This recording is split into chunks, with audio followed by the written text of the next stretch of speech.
Bem-vindos a mais uma aula da disciplina do nosso curso de aplicações de Machine Learning, com foco um pouco na área da saúde, mas como a gente falou, são os mesmos algoritmos, as mesmas técnicas que são aplicadas em todas as áreas. Nessas próximas aulas, a gente vai falar sobre os algoritmos. Então, nas aulas anteriores, falou sobre pré-processamento de dados, que é uma parte muito importante de desenvolver modelos de predição de Machine Learning. E agora a gente vai falar um pouco sobre a intuição por trás dos algoritmos.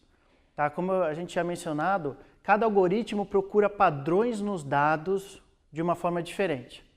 Tá? Então eu vou dar um pouco a intuição, como é que eles procuram, cada um desses algoritmos mais utilizados em Machine Learning, procuram esses padrões nos dados, a forma como qual eles procuram. E a gente não vai entrar muito a fundo nos algoritmos, mas é mais para dar uma intuição para vocês entenderem como eles funcionam um pouco por alto. Um pouco da intuição dos algoritmos. Tá? Mas antes disso, eu queria relembrar a quantidade de decisões que a gente teve que tomar até agora para desenvolver esses modelos. E por que isso? É importante a gente lembrar esse grande número de decisões para deixar claro que Machine Learning não é jogar um monte de dados no modelo e o modelo se vira. Tá? Então, muitas pessoas acham isso. Então, aprendizado de máquina. A máquina está aprendendo sozinha. Não é bem assim, tem muito aprendizado humano por trás. Então essa ideia de jogar tudo no algoritmo e conseguir uma predição é possível, tá? Mas o resultado é que a tua predição não vai ser boa. Tá? Então você tem que tomar um monte de decisões até você começar a rodar os modelos. E quais que a gente viu? Em primeiro lugar, refletir se é um problema de inferência ou um problema de predição. Tá? Você tem que ter bem claro isso no início do teu estudo. Você quer fazer uma predição ou você quer entender as associações entre as variáveis? Tá? São problemas diferentes. Tá? Em segundo lugar, qual é o tipo de problema de predição que você quer analisar? O problema de Machine Learning que você quer analisar. É supervisionado, que é o foco desse tutorial, da sequência de aulas. É não supervisionado, é semi-supervisionado ou é por reforço? Tá? Cada tipo de problema, os algoritmos e faz análise, busca dados de forma muito diferente. Então você tem que definir isso daí também. Terceiro lugar, é um problema de classificação ou um problema de regressão. O problema de classificação é quando o teu desfecho a ser predito são categorias e problemas de regressão é quando o teu desfecho é contínuo. Tá? Dependendo do tipo, muda tudo, muda as formas de análise, muda os teus resultados. Quarto lugar, selecionar as variáveis preditoras plausíveis. Tá? Não é jogar todas as variáveis no modelo. Por quê? Porque você tem a questão de, às vezes você tem coincidências, você tem associações espúrias que o modelo acaba dando prioridade para elas e que não vão generalizar bem para dados futuros. Foram coincidências que aconteceram, então precisa evitar colocar todas as variáveis no modelo. Quinto lugar, vazamento de dados. Então a gente viu o vazamento de dados é quando a resposta está escondida em alguma variável preditora. Tá? Que o mais comum é você usar o número de identificação do paciente como uma variável preditora, mas isso pode variar segundo o hospital, hospitais vão ter números parecidos, e você pode ter o desfecho escondido dentro dessa variável. Então você tem que evitar o vazamento de dados, tem que ter cuidado com isso. Sexto lugar, padronização de variáveis contínuas, tá? Aquele score Z que a gente viu, que em Machine Learning a gente praticamente sempre faz, no nosso laboratório a gente sempre padroniza os preditores contínuos. Sétimo lugar, excluir variáveis altamente correlacionadas. Então a gente também viu isso, que às vezes os modelos ficam muito instáveis com variáveis altamente correlacionadas, então a gente normalmente exclui essas variáveis, e evitar também perda de tempo, de ficar modelando variáveis muito parecidas que não adicionam nada de novo aos nossos modelos. Em oitavo lugar, vai utilizar alguma técnica de redução de dimensão? A gente viu também que está parecido com esse problema. Às vezes tem muitas variáveis muito correlacionadas, é melhor diminuir via alguma técnica, como por exemplo o PCA, a análise de componentes principal, Principal Component Analysis. Nono lugar, o que fazer com valores missing? Então algumas variáveis vão ter algumas observações em missing, faltantes. O que você faz? Você exclui, ou você imputa, ou nas variáveis categóricas se adiciona mais uma variável com os valores de missing. Tá? Então você tem que tomar essa decisão dos valores de missing. Décimo lugar, variáveis preditoras categóricas. Você utiliza one-hot encoding, utiliza dummies, o que você faz com essas variáveis categóricas? Em geral, a gente usa um ou outro. Né? Alguns modelos de machine learning não lidam bem, né, quando você tem uma variável com números e ela é categórica. Ele lida melhor com 0 e 1. Tá? 11º, divisão da amostra em treino e teste, né, que a gente sempre faz. Por quê? Porque a gente sempre quer definir o nosso modelo e testar o nosso modelo no futuro. Né? Então a gente separa uma amostra para o futuro, que a gente não vai olhar, só vai testar a qualidade da predição nessa amostra que ficou de fora. Tá? E às vezes usa a questão da validação também, que é uma terceira divisão, normalmente dos dados de treino. A gente faz mais uma divisão para testar normalmente os hiperparâmetros, as opções de hiperparâmetros. Né? E qual é o tamanho da divisão? É 80-20, 70-30, 90-10? Então, mais uma decisão que você tem que tomar. Outra coisa, quais valores dos hiperparâmetros olhar? Né? A gente vai testar. Né? Como a gente falou, hiperparâmetros são aqueles regularizadores, né, que tentam, de certa forma, controlar a complexidade dos modelos de machine learning. Né? E eles podem assumir vários valores. Né? Quais desses valores você vai testar para ver se ele está melhorando o modelo? 13º, validação cruzada, né? Utiliza ou não utiliza? Normalmente a gente utiliza para testar os valores dos hiperparâmetros, mas tem que também decidir em quantos folds. Né? A gente deu exemplo aqui de 10 folds, mas pode ser 5 folds, 3 folds, etc. 14º, e quando houver mais de um hiperparâmetro? Né? Como é que você faz? Normalmente é grid search, onde você testa todas as combinações possíveis dos dois valores selecionados dos hiperparâmetros, 2 ou mais, pode ser 3, 4. A gente vai ver que alguns algoritmos têm muitos hiperparâmetros para serem ajustados. 15º, quais algoritmos testar? A gente vai ver isso na aula de hoje. Né? Devido ao teorema de não há almoço grátis, né, a gente nunca sabe qual algoritmo vai ganhar. Por quê? Porque dado uma distribuição infinita de dados, né, para essa distribuição específica, para alguma distribuição específica, esse algoritmo vai ser melhor. Tá? Então a gente tem que testar um grande número, a gente vai ver vários algoritmos na aula de hoje e na próxima. Que tentam fazer essa análise, e aí você testa qual que funciona melhor para esses dados específicos. Tá? No nosso laboratório a gente testa de 15 a 20, né, em todos os nossos problemas de predição. Amostras desbalanceadas. Né? Então, para problemas de classificação, se você tiver um desfecho raro, alguns algoritmos não lidam muito bem com isso. Né? Por quê? Porque aquela história, o algoritmo é malandro. Né? Então, você tem um desfecho que acontece em 1%, ele vai falar que nunca acontece. Aí ele vai acertar 99% dos casos. Tá? Então, para evitar isso, uma técnica, a gente usa técnicas de reamostragem. Né? Então, você tem, né, a tua variável majoritária, a tua desfecho majoritário, o teu desfecho minoritário. Uma opção é upsample, onde você aumenta o minoritário. Outra é downsample, onde você abaixa o majoritário. E você tem o smote, que faz um meio termo entre os dois. Como medir problemas de regressão? Né, que a gente viu, o RMSE é o que a gente mais usa, mas também pode usar o R quadrado, o erro absoluto médio, algumas pesquisas usam esses dois. Como medir performance de estudo de classificação, de problema de classificação, a gente viu que é mais difícil ainda. Né? Uma opção é a acurácia, mas tem aqueles problemas que a gente viu, normalmente a gente analisa a sensibilidade, a especificidade, a área abaixo da curva ROC, que junta um pouco esses dois conceitos, mais o de threshold, faz algum gráfico de calibração, etc. Tá? Então, 18 decisões aqui a gente viu que a gente tem que tomar. Então, reflitam sobre isso quando falarem para vocês que machine learning é jogar um monte de coisa no modelo e seja o que Deus quiser. Não é assim que funciona. Tem muito aprendizado humano, decisões humanas. Existem algumas tentativas de automatizar todos esses processos, mas você ainda precisa decidir, ainda precisa fazer essas decisões. Tá? Às vezes não de cada vez, né? Às vezes você consegue automatizar de uma vez, mas você tem que tomar essas decisões que a gente mencionou aqui. Tá? Então, a gente vai ver agora alguns algoritmos, né? Eu vou apresentar a intuição para vocês de alguns algoritmos mais utilizados na área de predição, na área de machine learning. A gente vai falar sobre as regressões penalizadas, os mínimos quadrados parciais, support vector machines, MARS, árvores de decisão, e aí dentro das árvores de decisão, os seus ensembles, que é o Random Forest e o Graded Boosted Trees. Daí vamos falar de redes neurais, né, e o Deep Learning, que é essa junção, essas redes neurais de várias camadas. Então vamos começar com o exemplo das regressões. Né? Então as regressões em estudos de inferência, a gente utiliza bastante, né, para ver as associações independentes dos nossos X com o nosso desfecho de interesse. Mas elas dão uma predição. né, tanto a regressão linear, né, para o desfecho contínuo, quanto a regressão logística para o desfecho categórico. Você consegue inserir os valores dos betas e ter uma predição ao final, né? Então, por exemplo, imagine que a gente está analisando a associação da glicemia com a idade e com a dieta dos pacientes, tá? Então, uma reta de regressão,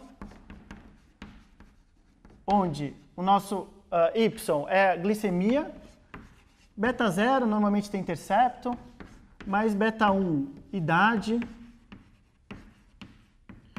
mais beta 2, dieta.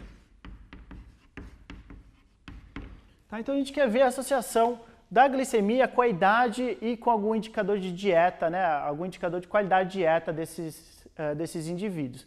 Tá, então você pode chegar a um resultado, por exemplo, né, dos betas. Então glicemia é igual o beta 0, por exemplo, 1,23 mais 1,35, aí você tem que multiplicar pelo valor da dieta, mais o valor da idade primeiro, né? E o nosso beta 2 é a dieta. Idade mais beta 2, dieta. Mais beta 2 que o valor vai ser, por exemplo, 0,91 vezes o valor da dieta em I. Tá? Então você pode chegar, por exemplo, a esse resultado de reta de regressão, aí é só inserir os valores da idade e da dieta que você tem um Y, você tem uma predição. Tá? Então imagine que o valor de idade é, por exemplo, 65.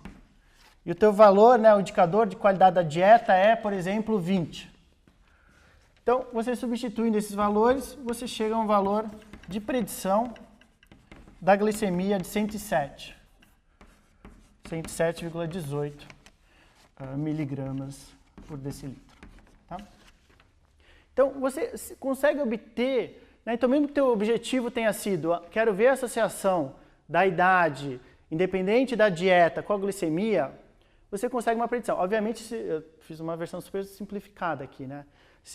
Para fazer uma inferência aqui, né, da associação da idade com a glicemia, você tem que seguir os pressupostos de um estudo de inferência, né? Então, uma regressão de inferência não pode ter multicolinearidade, não pode ter heterocedaticidade, não pode ter variável não observada, que nesse caso, obviamente, existe, tá? Mas, então imagine que eram essas únicas variáveis para uma determinada pesquisa, você insere os valores, você tem uma predição. Tá? O lado positivo é que é facilmente interpretável, né? Então é uma predição aqui. Tá? E tanto que a gente usa as regressões lineares como um dos algoritmos de machine learning. A verdade é que a predição não é muito boa. Tá? Por quê? Porque tem uma forte tendência a sobreajuste quando tem muitas variáveis. Tá? Principalmente quando tem multicolinearidade, né? Alta colinearidade entre as variáveis, tem uma tendência muito forte ao sobreajuste. E qual que é a solução aqui? É adicionar hiperparâmetros, regularizadores, né? Adicionar penalização nessa regressão. Tá? O que força o aumento do viés, tá? Mas pode ajudar a diminuir a variância e melhorar o resultado de teste. Como a gente viu, regularizadores, o objetivo não é melhorar a predição de treino, é melhorar a predição de teste. Então, muitas vezes eles pioram a predição de treino para diminuir a complexidade e garantir que os resultados são generalizáveis para o futuro. Normalmente a gente adiciona uma penalização para parâmetros muito altos, né? A gente encolhe esses parâmetros, né? A gente impede que eles fiquem muito altos adicionando essa penalização. Tá? Então na regressão linear, o objetivo é minimizar a soma dos erros quadráticos, né? Então soma dos erros quadráticos, você quer minimizar a somatória dos erros quadráticos. Tá? Então esse é o valor real de y, esse é o valor predito de y, você quer minimizar essa somatória de todos os resultados reais e todos os resultados, e é quadrático, né? Todos os resultados reais e todos os resultados preditos.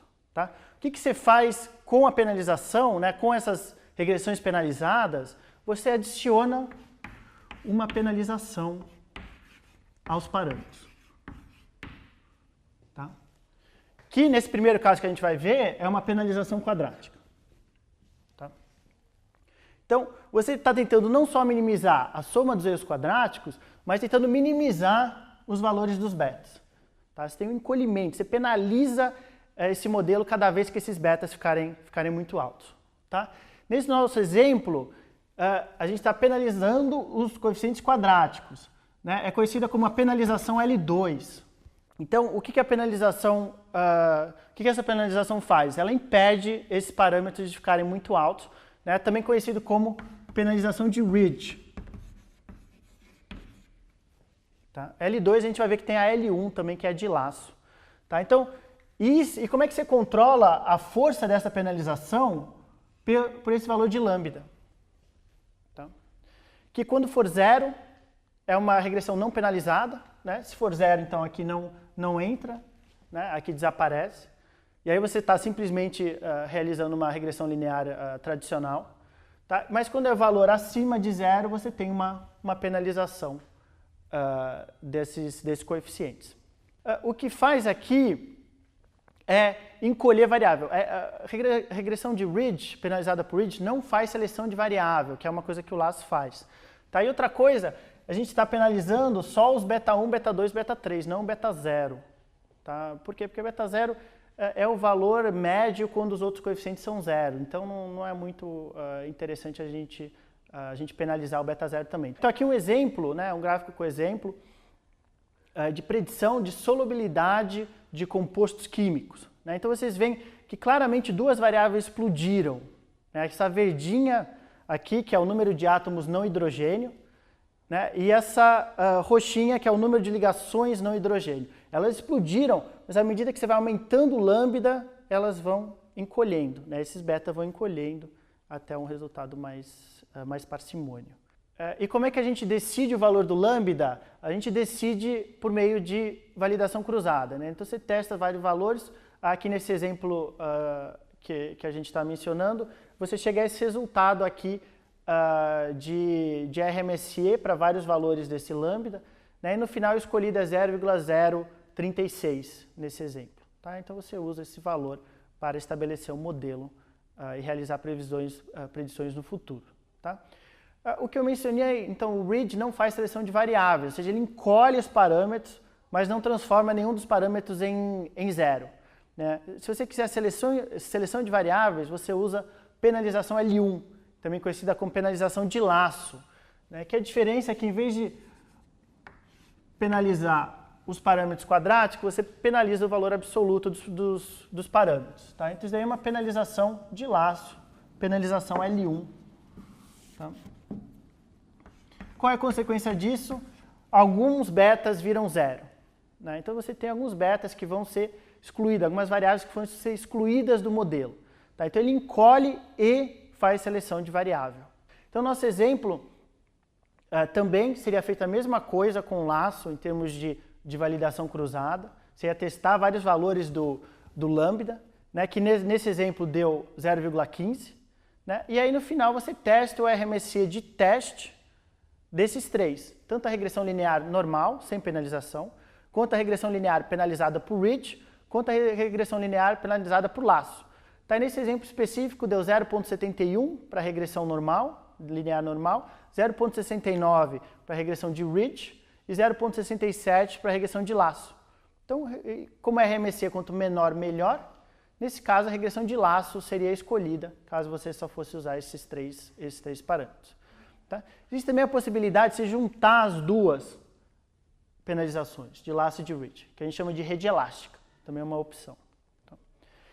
E no caso, então a gente falou no caso de regressão linear, no caso de regressão logística é a mesma coisa. Você também pode utilizar penalização de ridge, de laço e rede elástica. Tá? É a mesma ideia, só que os parâmetros da regressão logística não são estabelecidos por mínimos quadrados, mas por máximo verossimilhança.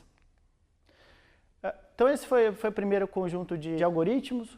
O próximo que a gente vai falar é o partial least squares, né? Os mínimos quadrados parciais.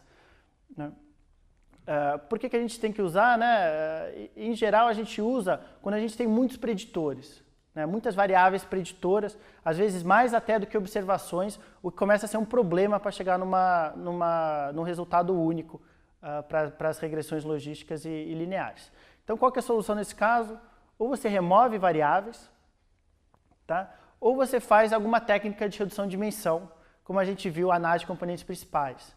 Né? Então, o que a análise de componentes principais faz? Ela reduz, né, o número de variáveis originais em um número menor de componentes principais, e aí você insere esses componentes principais numa regressão normal, né, que é conhecida como a regressão de componentes principais.